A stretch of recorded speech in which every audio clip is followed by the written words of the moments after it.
Hello guys, কেমন আছো সবাই? দেখছো, এটা আমাদের গ্রামের ইট ভাটা। তো কি সুন্দর লাগছে। আপনারা গাইস ফলো কমেন্ট করুন। কেউ যদি কিনতে চান ইট ভাটা চলে আসবেন। এই যে ইট ডন ভাটা, এই যে ভাটা।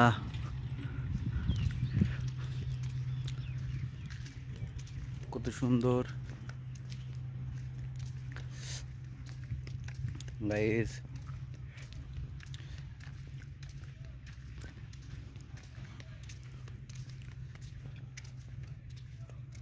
কত বড়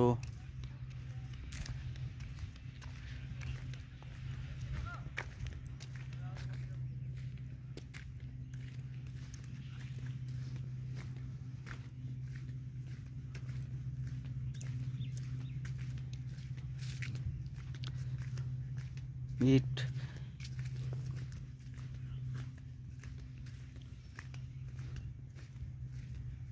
এদিকে মাঠ, ভুঁই সবাই নিয়ে যাচ্ছে।